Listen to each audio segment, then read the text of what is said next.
all you have to do is keep accepting impeachment throughout the year, kahit 1,000, and then pick one that you like and then i-forward sa atin. That will violate the Constitution na dapat isang complaint lang. So ang allegation kasi dito is that they did not follow their own rules. But sang-ayon ako sa iyo at kay Senator Win Gatchalian na are we all ready to look into that tonight and debate? Even tomorrow. Even tomorrow. This isn't a 15-minute discussion in accordance with the rules per senator. Malalim na diskusyon to kasi kung Supreme Court man is taking time to decide this. This will be precedent setting, di ba? So, let me clarify in Tagalog. Dalawa ang pwede nating gawin. Ituloy o ibasura.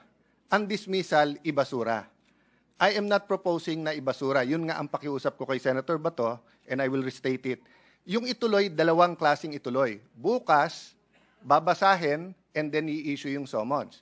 But that will not stop Senator Bato or any one of us from questioning pag binasa ng prosecutors tomorrow, yan ba ay fourth impeachment complaint? Balik na naman tayo sa step 1 ngayon. Yung remand ay ibalik. Ibalik sa House at and maybe I can state it, Mr. President, no?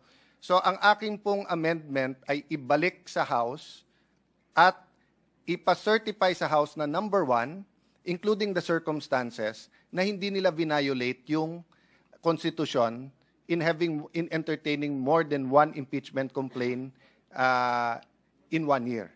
Number 2, na interesado silang ituloy ang impeachment complaint. At pangatlo,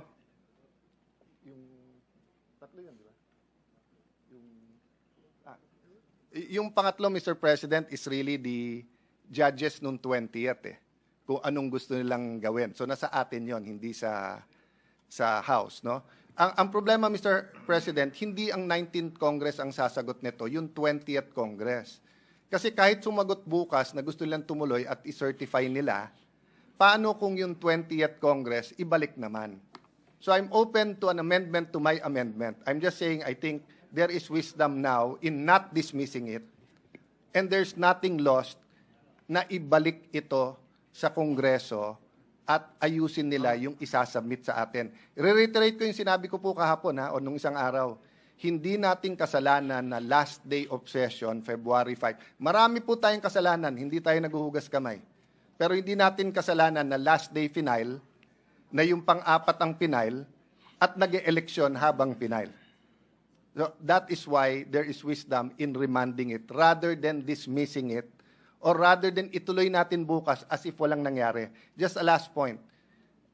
I don't agree totally with Brother Robin na hindi natin ginawa yung legislative agenda, yung mga ipapasa. Pero nakita naman po natin, BICAM report na lang po The reality is, kung tutuloy natin yung debate until 10, 11 tonight, pagdating natin bukas mag-impeachment court, lahat ng mga BICAM na yon balik to square one. At marami doon ay sayang, pwede na talagang i-take up kaagad-agad, Mr. President. So the amendment is instead of dismissing, is ibalik sa Kongreso, and then subject to style, no? I-certify ng Kongreso na hindi nila nilabag ang Constitution in more than one filing, and number 2, na interesado silang ituloy at sino yung nakatakdang prosecutors nila, Mr. President. Just to clarify, yung binabanggit po ninyo, Ginoo, na interesado pa at gusto pang ipursige ng Kongreso ang impeachment complaint na ito ay tumutukoy sa 20th Congress, hindi ng 19th Congress. In my opinion, Mr. President, kasi kahit sumagot ang 19th na they're interested, they cannot bind the 20th Congress. In that regard, the Chair agrees because the Chair has been saying from the start of these proceedings since late February that the trial will be conducted by the 20th Congress. Given the lateness of the hour that the impeachment complaint was filed, the most that the 19th Congress can do would be to issue summons and require the Vice President to answer the charges against her, and such are there other orders that we can make in the 19th Congress that may be used by the 20th Congress once it proceeds to trial. Pero tulad po ng binanggit nyo, tatawid ito, hindi rin paniniwala ko, at kung may mga pag-uutos man tayong gagawin, kaugnay niyan, makakadagdag yun sa argumento na ito'y tatawid sa 20th Congress. Having said that, the chair, the presiding officer, has every intention of issuing summons at the end of these proceedings. Again, in order to make sure that we make most out of the time of the 19th Congress, leading to the actual trial pag nagbukas na po ang 20th Congress sa July 28th.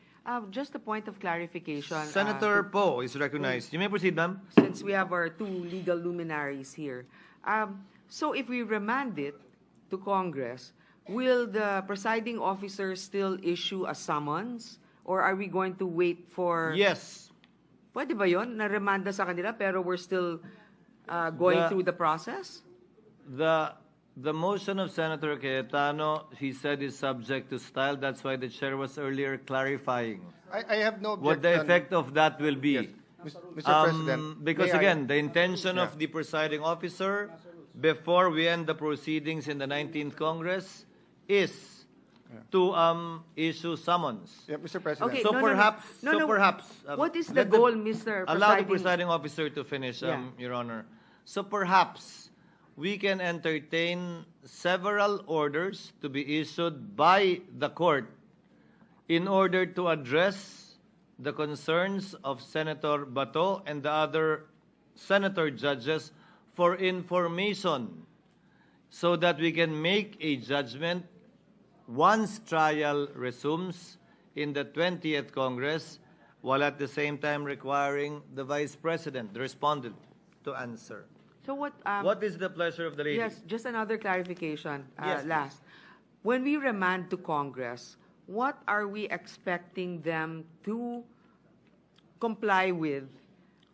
Let's say we remand it to them, and then it takes them a day and they return it to us. Do we continue with our I think discussions here? the point of Senator Judge Cayetano was clear earlier. That's why I asked for a clarification. Number one, for them to submit compliance requirements that they did not violate the one-year ban provided for in the Constitution, because as Senator Judges Ontiveros and Gatchalian mentioned earlier, and Senator Judge Pimentel, we cannot take judicial notice of these things. We need information emanating from the House of Representatives.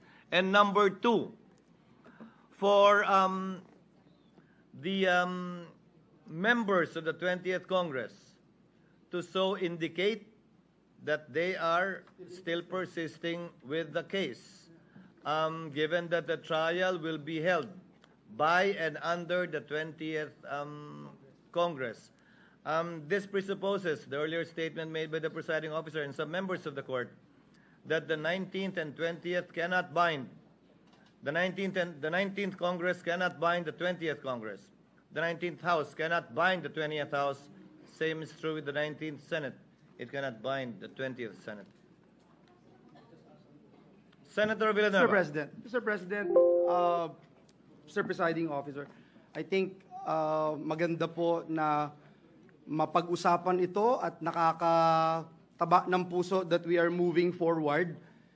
Ako po hindi isang abogado at alam ko po na ang impeachment proceeding ay sui generis, a class of its own, and I am more than willing to be schooled by our legal luminaries here in this August chamber, Mr. President. Unang tanong ko po sana kanina at sinagot po kaagad ng ating kasamahan, Senator Judge Alan Cayetano, hindi po tantamount to dismissal ang remanding. Ang pangalawang tanong ko po, Ginoong Pangulo, Mr. Presiding Officer, will this anyhow delay the impeachment proceedings na ating ginagalawan ngayon, considering we did not just constitute as an impeachment court. Tayo po ngayon ay nag-convene na as an impeachment court. Hindi po ba ito madidelay? At meron po bang, is this time-bound, Mr. President? Ito pong pinag-uusapan natin ngayon. We are asking this since there was an indication by Vice President herself na merong right to speedy disposition of cases. Thank you, Mr. President. Para sagutin ang katanungan ni Senator Judge Villanueva, tulad ng sinabi ng presiding officer kanina, matapos ma-issue ang summons, mabibigyan ng 10 araw mula sa pagkakatanggap noon ang nasasakdal para magbigay ng kanyang kasagutan. Pagkatapos noon, kung ninanais ng prosecution, maaari silang magsumite ng reply. Makalipas ang 5 araw, matapos nilang matanggap yung sagot ng nasasakdal doon sa summons at sa copy ng complaint. Aabot na tayo ng halos patapos na ng buwan ng Hunyo o humigit kumulang June 26, depende kung kailan nila matatanggap at depende kung kailan natin matatanggap. Titigil ang paglilitis dahil wala ng authority ang mga prosecutor na magpatuloy pa sa kapasidad na yon dahil tapos na ang kanilang termino sa ilalim ng 19th Congress. Hindi rin pwede mag-function ang mga private prosecutors kung meron man dahil ang kanilang otoridad ay nanggaling sa mga kongresistang natapos na yung termino. So walang mangyayari mula June 30 hanggang July 28 pag-resume muli ng Kongreso.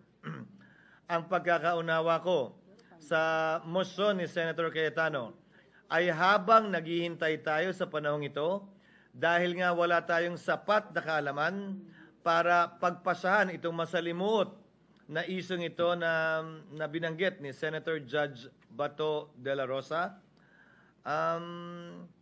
pwede tayong mag-issue ng mga kautusan para tugunan ng prosecution man o ng nasasakdal para sa gayon sa pag-convene ng 20th Congress at ng impeachment court muli sa ilalim ng 20th Congress, kompleto at hawak na natin ang mga dokumentong kailangan natin na binabanggit na ilan sa mga senator judges ngayon, kaugnay sa issue na binanggit ni Senator Bato o kung may iba pang issue na nais i-bring up ng sinumang senator judge, pwedeng ipaloob sa kautusang yon ng impeachment court na ito sa prosecution man o sa panig man ng nasasakdal. So, Mr. President, I still have the floor. May I know if I still have the floor? This is Villanueva, actually a point of order. We will not touch on the subject. Just to improve our processes or our procedure, Mr. President. Tingnan nyo kayo, nakapagsalita kayo, sa pagkakaunawa ko, ito ang motion ni Senator Cayetano. Pa-approve, mag-motion subject to style. Kung pwede po, iwasan natin yun. We are now a court. Hindi tayo mag-approve ng motion subject to style. The motion must be accurately, succinctly stated. Ano ang gusto ninyong ma-achieve, i-move ninyo, then we will decide. No motion subject to style. Delikado yun. Tapos delikado, kaya tingnan mo, kanya-kanyang pag-unawa tayo kasi actually, Mr. President, kahit abogado ako, hindi ko na nasundan yung kahaba-habang manifestation ninyo eh. Hindi ko na po nasundan yun. So, let us now state the motion as amended properly, clearly, and correctly. Then let's process it in accordance with parliamentary rules of procedure. That's my suggestion, Mr. Your Honor, we have not yet and we are not yet acting on the motion. This is part of the discussions, given that everything is being made of record and not being discussed in the back rooms. And I think this will, if at all, enrich the records so that the people and, if at all, in the future, they can look back to these debates and see how things have developed as it was originally proposed. Senator Villanueva, you may proceed. Thank you very much, Mr. President. And that's the main reason, Mr. President, that this representation would continue to ask the movant. And as earlier mentioned, Mr. President, we are ready to be schooled by our legal luminaries here in this August chamber because this is the first time I'm hearing the word remanding, Mr. President. And that's why I wanted to understand. Because, Mr. President, kung hindi po mai-impede ang impeachment court na ating ginagalawan ngayon in performing its constitutional duties and obligations, then I have no problems, Mr. President, in supporting the motion. And that's the main reason why I wanted to ask, Mr. President, yung tungkol din po doon sa time-bound, hanggang kailan po ito? Kailan natin sasabihin yung hindi madidelay dahil yung defense panel, pati yung prosecution, ayaw natin na masayang yung oras po nila. They have the right, Mr. President, na madinig at madinggin ang kanilang mga issues, Mr. President. Mr. So President? if I would, May I answer? I was eliciting an answer, Mr. President, to the Senator gentleman from Judge Taguig. Cayetano is recognized Thank to you. answer with the indulgence of Senator Judge Yes. Ontiveros. I- You may proceed, sir. Thank you, Senator Ontiveros. To answer the Minority Leader, Senator Judge Pimentel, and Senator Judge Villanueva, first, meron bang delay? As far as I can see po, wala. Kasi kapag tinuloy natin tomorrow yung reading, i-issue nyo rin naman yung summons, 10 days, possible reply 5 days. So 15 days plus 11, June 26. Very basic din po sa mga huwes na mas gusto nilang sila mismo nakakakita sa sagot ng mga witnesses because hindi lang yung salita ng bibig, pero yung body language o yung actions. So even if we're going to have a trial on 26, ako, sasabihin ko, 26, tapos magsususpend tayo ng 30. Magpapalit tayo, July or August tayo magpapalit ng 12.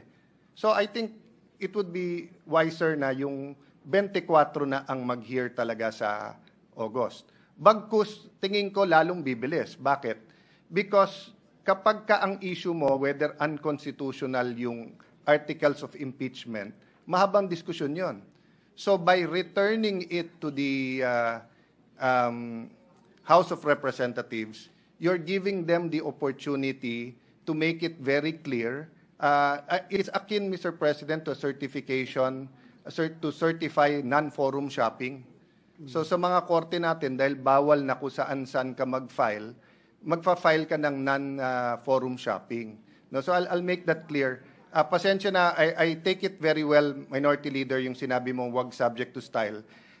It was because I was using our two official languages, Filipino and English, in explaining. That's why subject to style. No?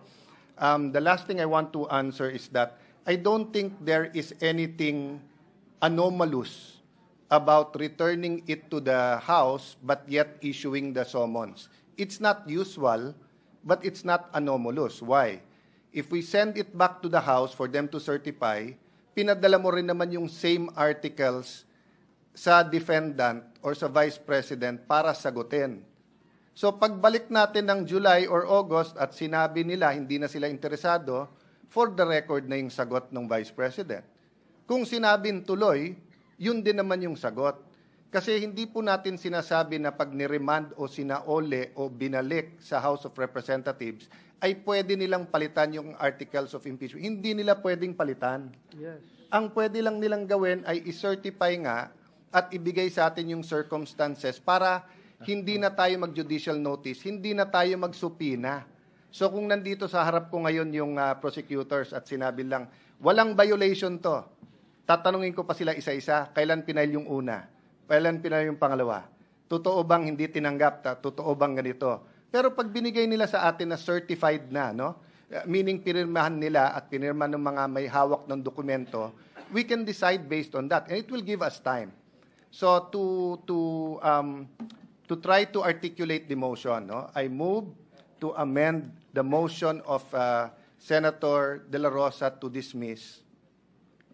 And instead, I move that we return the articles of impeachment to the House until such time that they certify to us that they did not violate the Constitution, in particular, the filing of more than one impeachment in a year.